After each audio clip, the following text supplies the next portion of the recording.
आता 100% बातम्यांना सुरुवात करूयात। राज्यभरात रक्षाबंधनाचा उत्साह आहे आणि रक्षाबंधनाच्या निमित्ताने राज्यातील सर्व बाजारपेठांमध्ये गर्दी पाहायला मिळते। चित्रपट अभिनेता आणि अभिनेत्री यांच्याप्रमाणेच राजकीय नेते मंडळींच्या रक्षाबंधनाकडे देखील नागरिकांचं लक्ष असतं। राज्याच्या राजकारणात माजी केंद्रीय मंत्री शरद पवार यांचं मोठं नाव आहे।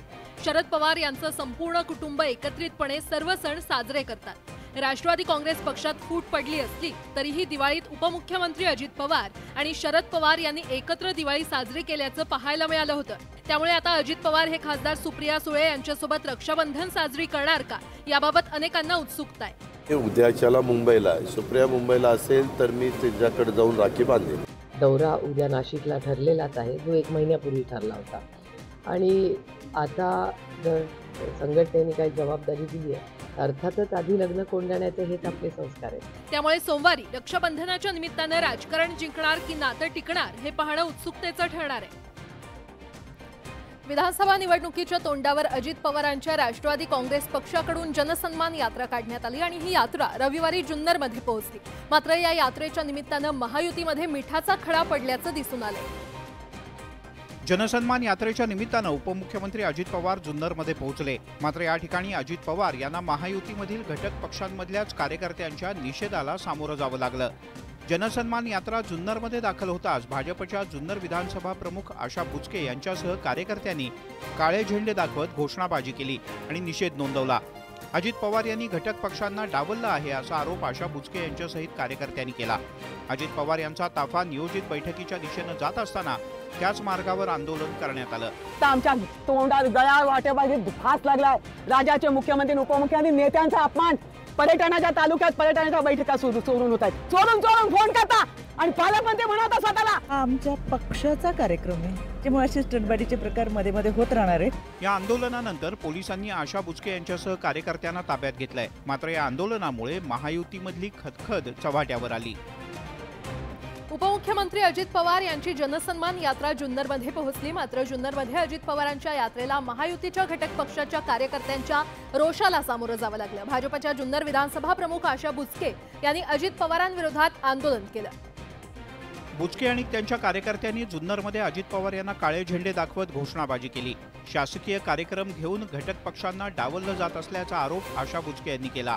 यावरून महायुतीमधल्या कुरबुरी समोर आली आहेत। भाजपच्या ज्येष्ठ नेत्यांनी या प्रकरणाची दखल घ्यावी अशी मागणी अजित पवार यांच्या राष्ट्रवादीच्या नेत्यांनी केली आहे। महायुतीच्या एकतेला गालबोट लावण्याचं काम कोण करत असेल तर त्यांना ताकीद वरिष्ठ पातळीवरती मिळाली पाहिजे। त्या ठिकाणी जे आहे काही गैरसमज झाले असतील तर ते दूर करण्यात येतील। याबाबत राज्याचे उपमुख्यमंत्री देवेंद्रजी फडणवीस यांनी तात्काळ खुलासा करावा। काही काळे झेंडे का दाखवले हे आधी सांगा, काही कारण असेल ना।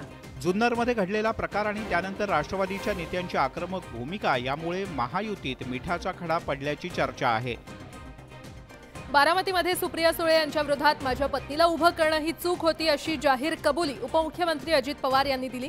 यानंतर आमदार रोहित पवार यांनी विधानसभेला अजित पवार कर्जत जामखेडमधून आपल्या विरोधात निवडणूक लढवू शकतात असं वक्तव्य केलं। तसं नाही झालं तर अजित पवारांच्या कुटुंबातील व्यक्ती देखील कर्जत जामखेडमधून आता निवडणूक लढतील अशी शक्यता रोहित पवार यांनी वर्तवली। यानंतर काही दिवसात उपमुख्यमंत्री अजित पवार यांचे सुपुत्र जय पवार यांनी रविवारी कर्जत दौरा केला। कर्जत जामखेड हा राष्ट्रवादी शरदचंद्र पवार पक्षाचे आमदार रोहित पवार यांचा मतदारसंघ आहे। याच मतदारसंघात जय पवार यांनी कार्यकर्त्यांच्या भेटीगाठी घेतल्या। कर्जतचे ग्रामदैवत सद्गुरू गोदड महाराज मंदिरात जाऊन दर्शन घेतलं। यावेळी काही निवडक कार्यकर्ते त्यांच्यासोबत होते।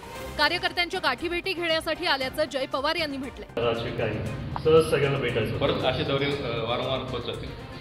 जर लोकांनी बोलवलं तर येऊन त्यांना नक्कीच भेटेल। आज नितेश राणे आहे, जय पवार दोघं एकत्रित बोलले असतील। आता नितेश राणे द्वेषाचं भाषा करण्यासाठी इथे येत आहेत आणि योगायोगाने जय सुद्धा त्यात आले। मग जयचा सुद्धा त्या बाबतीतला पाठिंबा आहे का? तो स्वतंत्र विचाराचा आहे। त्यांनी बैठका सुरू केल्या तर मी विरोध करायचं कारण आपल्या मतदारसंघात अजित पवार निवडणुकीची चाचपणी करतायत या रोहित पवारांच्या वक्तव्याला आता दुजोरा मिळालाय। त्यामुळे जय पवार यांचा अचानकपणे विधानसभा निवडणुकीच्या आधी कर्जत दौरा हा आता चर्चेचा विषय झालाय। विधानसभेची निवडणूक लवकरच जाहीर होण्याची शक्यता आहे। निवडणूक तोंडावर आल्यामुळे आता सर्वच राजकीय पक्षांच्या नेत्यांनी कंबर कसली आहे। अशातच लोकसभा निवडणूक निकालानंतर दोन्ही राष्ट्रवादी काँग्रेसमध्ये जोरदार रस्सीखेच पाहायला मिळते। काही दिवसांपासून अजित पवार यांची राष्ट्रवादी काँग्रेस आणि राष्ट्रवादी काँग्रेस शरदचंद्र पवार पक्षातल्या नेत्यांच्याकडून एकमेकांचे आमदार संपर्कात असल्याचा दावा केला जातोय। अशातच अजित पवार यांच्या राष्ट्रवादीचे आमदार राजेंद्र शिंगणे शनिवारी शरद पवार यांच्या कार्यक्रमात उपस्थित होते। यावेळी शिंगणे यांनी पवार यांच्याबद्दल कृतज्ञता व्यक्त केली।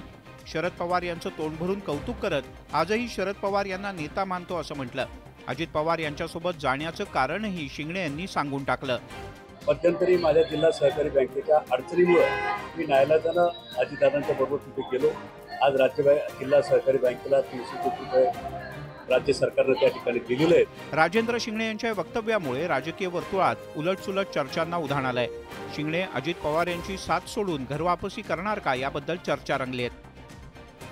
राजेंद्र शिंगणे हे सध्या सिंदखेड राजा विधानसभा मतदारसंघाचे आमदार आहेत। अजित पवारांच्या बंडानंतर शिंगणे यांनी थोरल्या पवारांची साथ सोडण्याचा निर्णय घेतला। मात्र आता राजेंद्र शिंगणे विधानसभा निवडणुकांच्या तोंडावर घरवापसी करणार का अशी चर्चा सुरू झालेली आहे। काही नेते आपल्या अडचणींमुळे शरद पवार यांची साथ सोडून अजित पवार यांच्यासोबत गेल्याचा आरोप गेल्या अनेक महिन्यांपासून होतोय। त्यातच वर्ध्यात एका कार्यक्रमात शरद पवार यांचं कौतुक राजेंद्र शिंगणे यांनी केलं आणि अजित पवार यांच्यासोबत जाण्याचं कारणही सांगितलं। बँकेच्या अडचणींमुळे अजित पवार यांच्यासोबत गेल्याचं सांगत शिंगणे यांनी अनेक महिन्यांपासून सुरू असलेल्या आरोपांना अप्रत्यक्षपणे कबुलीच दिली। यामुळे शिंगणे आता थोरल्या पवारांच्याकडे परतणार का याची चर्चा सुरू झाली आहे। मात्र अजित पवार यांच्या राष्ट्रवादीकडून यावर सावध प्रतिक्रिया आली आहे। ते कुठल्याही दुसऱ्या गटामध्ये जाणार नाही। 300 कोटी रुपयाची हमी दिल्याच्यामुळे ही बँक आता पुन्हा सुस्थितीत त्या ठिकाणी सुरू झाले याचा शिंगणेजी सुद्धा अभिमानपूर्वक उल्लेख करताय। CBI, इन्कम टॅक्स, पोलीस यांनी दाखल केलेले खटले, त्या यंत्रणेवरती असलेला अमित शाह फडणवीसांचा दबाव, त्याच्यातून आमदार फुटले। अजित पवार यांच्या राष्ट्रवादीचे नेते शिंगणे यांच्याबद्दल आशावादी आहेत। मात्र विधानसभेच्या तोंडावर राजेंद्र शिंगणे कोणता निर्णय घेतात याकडे सगळ्यांचं लक्ष लागलंय। लोकसभा निवडणुकांमध्ये राज्यात सत्ताधारी महायुतीला मोठा फटका बसला। कांदा निर्यात बंदी आणि मराठा आंदोलनाचा महायुतीला फटका बसल्याची चर्चा आहे। निकाल लागून आता विधानसभा निवडणूक तोंडावर आहे। मात्र महायुतीच्या नेत्यांच्या मनात लोकसभा निकालाची धडकी कायम आहे की काय अशा चर्चा रंगल्यात। काही दिवसांपूर्वी कांदा निर्यात बंदीबाबत माफी मागणाऱ्या उपमुख्यमंत्री अजित पवारांनी पुन्हा एकदा मतदारांना भावनिक साथ घातली आहे। तुम्ही पाठीशी उभे राहा, लोकसभेसारखा दणका नका रे देऊ नका। लय वांगाळ वाटतं एवढं काम करून बेमीच्या देठापासून ओरडतोय, सांगतोय, घाम येतोय। समोरच्यांनी काय दिलं? देवळात वाजवायची घंटा दिली का? कांदा आणि टोमॅटोवर निर्यात बंदी लावणार नसल्याची ग्वाही त्यांनी दिली आहे। निर्यात बंदी नाही। आता हे कसं आम्ही करणार? केंद्रात सरकार आपलं आहे म्हणून आम्ही करणार। आता मतदार आणि शेतकरी अजित पवारांना साथ देणार का हे निकालानंतर स्पष्ट होईल। 2 दिवसांपूर्वी केंद्रीय निवडणूक आयोगाने जम्मू काश्मीर आणि हरियाणा विधानसभा निवडणुकांची घोषणा केली। मात्र आयोगाकडून महाराष्ट्र आणि झारखंडच्या विधानसभा निवडणुकांचा कार्यक्रम जाहीर करण्यात आला नाही आणि त्यावरून महाराष्ट्रात सध्या राजकारण तापलेलं आहे। कारण स्वातंत्र्यदिनी लाल किल्ल्यावरून पंतप्रधान मोदी यांनी वन नेशन वन इलेक्शनचा नारा दिला। मात्र यावरूनच महाविकास आघाडीच्या नेत्यांनी पंतप्रधान मोदींना लक्ष्य केलं। 4 राज्यात एकत्र निवडणुका घेऊ न शकणारे वन नेशन वन इलेक्शनच्या वल्गना करतात असा हल्लाबोल विरोधकांनी केलाय। त्यामुळे आता महाराष्ट्रात दिवाळीनंतरच निवडणुकांचे फटाके वाजण्याची शक्यता आहे। सणासुदीच्या काळात निवडणूक न घेता त्या नोव्हेंबरमध्ये होतील अशी चर्चा आहे। खुद्द मुख्यमंत्री शिंदे यांनीही याबाबतचं सूतोवाच केलंय। यावरूनच महाविकास आघाडीनं शिंदेंना घेरलंय। ते आता तुमच्या हातात आहे ना, नोव्हेंबर मध्ये पार्सल पाठवा। मुख्यमंत्री कोण संकेत देणार हे निवडणूक आयोगाने सांगायला पाहिजे। ते निवडणूक आयोगाला खोके दिले काय? मुख्यमंत्री शिंदेंच्या वक्तव्यामुळे दिवाळीनंतरच बोटाला शाई लागणार असे संकेत मिळत आहेत। मात्र तोवर यावरून राज्याचं राजकारण तापण्याची चिन्ह आहेत। लोकसभा निवडणुकीत सांगलीवरून महाविकास आघाडीत कुस्ती झाल्याचं पाहायला मिळालं। मात्र या निवडणुकीत बंडखोरी केलेले विशाल पाटील हे भाजप आणि ठाकरे गटाच्या उमेदवाराचा पराभव करत खासदार बनले। मात्र लोकसभेनंतर आता विधानसभेला देखील विशाल पाटील ठाकरे गटाला भिडणार का अशी चर्चा रंगलेली आहे। कारण सांगलीच्या आटपाडीत खासदार विशाल पाटील आणि शिंदेंच्या शिवसेनेचे सुहास बाबर शेळ्या मेंढ्यांच्या बाजारात उद्घाटनाच्या निमित्त एकत्र आले। यावेळी सांगलीच्या खानापूर विटा मतदारसंघातून महायुतीचे संभाव्य उमेदवार सुहास बाबर यांच्या पाठीशी ठामपणे राहणार असल्याचं खासदार विशाल पाटलांनी जाहीर केलं। मतांच्या स्वरूपात दर हा लाखांच्या आकड्यात सुहास भैया तुम्हाला मिळावा. जिथं आमच्यावर प्रेम दिसतंय तिथं आम्हाला प्रेम द्यायचं कळतंय. काही दिवसांपूर्वी विशाल पाटील आणि विश्वजित कदम यांनी दिल्लीमध्ये उद्धव ठाकरेंची भेट घेतली होती. यावेळी विधानसभेसाठी एकत्र काम करण्याचा शब्द दोघांनी दिला. मात्र बाबर यांना पाठिंबा जाहीर करताना आपण कुणाला घाबरत नसल्याचं पाटील यांनी ठणकावलं. आम्ही काही घाबरत नाही. मी परवा सोडवून आलेलो आहे. आम्हाला कोण बोलायला कारण नाही की सगळ्यांमध्ये ताळमेळ असणं गरजेचं आहे. दिल्लीत ठाकरेंसमोर एक भूमिका आणि सांगलीमध्ये महाविकास आघाडी विरोधात भूमिका खासदार विशाल पाटील यांनी घेतली. त्यामुळे विधानसभेला लोकसभेची पुनरावृत्ती होणार का हे पाहावं लागेल. राज्यात सध्या विधानसभा निवडणुकांचे वारे वाहत आहेत. महायुती आणि महाविकास आघाडीनं विधानसभेसाठी मोर्चे बांधणी सुरू केली आहे. महाविकास आघाडीनं मुंबईमध्ये मेळावा घेत प्रचाराचा नारळ फोडला. या मेळाव्यात महाविकास आघाडीनं मुख्यमंत्री पदाचा चेहरा जाहीर करावा असं वक्तव्य उद्धव ठाकरेंनी केलं होतं. त्यावरून महाविकास आघाडीमध्ये धुसफूस सुरू झाल्याची चर्चा रंगली. मात्र यावर ठाकरे गटाचे खासदार संजय राऊत यांनी भूमिका मांडली. उद्धवजींच्या भूमिकेनुसार चेहरा असलेला बरा. लोक चेहऱ्याला पाहून सुद्धा आपलं मत बदलतात. नुकताच काँग्रेसचे ज्येष्ठ नेते नितीन राऊत यांनी विदर्भातील 62 जागांवर दावा केला. त्यावरून राऊतांनी टोला लगावलाय. 62 वगळून ज्या उरलेल्या जागा आहेत तिथे आम्ही दावा करू. त्यांनी अख्खा विदर्भ घ्यावा. महाविकास आघाडी किती जागा जिंकेल याचं भाकीतही राऊतांनी वर्तवलंय. जागांसाठी एकमेकांचे पाय ओढायचे नाहीत. 20 तारखेला आणि 21 तारखेला या संदर्भातल्या बैठकांना सुरुवात होती. राहुल गांधी हे पंतप्रधान पदाचा चेहरा असते तर लोकसभेला 25 ते 30 जागांवर फरक पडला असता असंही राऊतांनी नमूद केलंय. राज्यात सध्या मराठा आरक्षणावरून वातावरण तापलेलं आहे. मराठा आंदोलक मनोज जरांगे यांनी मराठा आरक्षणासाठी आक्रमक भूमिका घेतली. आता शिवप्रतिष्ठान हिंदुस्थान संस्थेचे प्रमुख संभाजी भिडे यांनी देखील या विषयावर भाष्य केलंय. सांगलीत आयोजित पत्रकार परिषदेत संभाजी भिडेंना मराठा आरक्षणावर प्रश्न विचारण्यात आला. त्यावेळी मराठा आरक्षणावर त्यांनी भूमिका स्पष्ट केली. स्विमिंग क्लब माशानी मलाही स्विमिंग क्लबमध्ये प्रवेश पाहिजे जावं का आणि मराठ्यांनी आरक्षण मागावं का? मराठ्यांनी देश चालवायचा असंही भिडेंनी म्हटलंय. मराठ्यांनी देश चालवायचा आहे. आरक्षण कुठलं काढलंय? सिंहानी संबंध जंगल सांभाळायचंय. बांगलादेशातील हिंदूंवरील अत्याचाराविरोधात सांगली बंदची हाकही त्यांनी दिली आहे. प्रत्येक गावात दिनांक 25ला कडकडीत अति कडकडीत बंद पाळण्याचं ठरवलं. काही महिन्यांपूर्वी मराठा समाजाला आरक्षण मिळणार का हा चर्चेचा विषय असूच शकत नाही. या हिंदुस्थानचा प्राण महाराष्ट्रात म्हणजे मराठा समाजात आहे असं वक्तव्य भिडेंनी केलं होतं. त्यामुळे भिडेंनी मराठा आरक्षणावर पलटी मारली का असा सवाल आता उपस्थित होतोय. राज्यातील मराठा आरक्षणाचा प्रश्न अद्यापही कायम आहे. मराठा आंदोलक मनोज जरांगे यांच्या शांतता रॅलीच्या दुसऱ्या टप्प्याची सांगता झाली आहे. सोलापूरमधून शुभारंभ झालेल्या शांतता रॅलीचा छगन भुजबळ यांचा बालेकिल्ला मानल्या जाणाऱ्या नाशिकमध्ये समारोप झाला. नाशिकमधील या शांतता रॅली दरम्यान जरांगे यांचं जंगी स्वागत करण्यात आलं. नाशिककरांचे आभार मानत असताना जरांगेंनी कॉलर टाईट केल्याचं म्हटलं. मात्र या रॅलीच्या गर्दीवरून भुजबळांनी जरांगेंना डिवचलं. 5 लाख लोकांचा मोर्चा होणार. पोलिसांचा रिपोर्ट 8,000 लोक. नाशिकला दाखवून देणारे 8,000 होते. सगळे शिटा काढून दाखवणारे तर लाख होते. जरांगेंनी 288 जागा लढवाव्यात आणि मुख्यमंत्री व्हावं असा उपरोधात्मक टोलाही लगावला. तुम्ही आता 288 उमेदवार उभे करा. जे उमेदवार जास्त निवडून आले तर तुमचा विजय होणार. मग कदाचित तुम्ही मुख्यमंत्री पण होणार. यावेळी भुजबळांनी जरांगेंना खोचक सल्लाही दिलाय. मुख्यमंत्री झाल्याशिवाय विचार देऊन चालत नाही. त्यामुळे आतापासूनच जरा वागणं आपण सुधारलं पाहिजे ना. घाणीला घाणच ऐकू येणार का? मराठ्याचे संस्कार चांगले आहेत, त्याची काही अडचण नाही. कुसंस्कार शिकायची गरज नाही आम्हाला. यामुळे भुजबळ आणि जरांगे यांच्यातील वाद वाढण्याची शक्यता आहे. राज्यात सध्या मुख्यमंत्री माझी लाडकी बहीण योजनेची चर्चा आहे आणि या योजनेच्या 3,000 रुपयांचा पहिला हप्ता पात्र महिलांच्या बँक खात्यात जमा झालाय. पुण्यामध्ये शनिवारी योजनेचा शानदार शुभारंभ होण्याआधी राज्यातील अनेक महिलांना या योजनेचा लाभ मिळालेला आहे. या योजनेच्या शुभारंभावेळी उपमुख्यमंत्री फडणवीस यांनी विरोधकांवर गंभीर आरोप केला. लाडकी बहीण योजनेचे फॉर्म विरोधकांनी चुकीच्या पद्धतीने भरले असा आरोप फडणवीसांनी केला.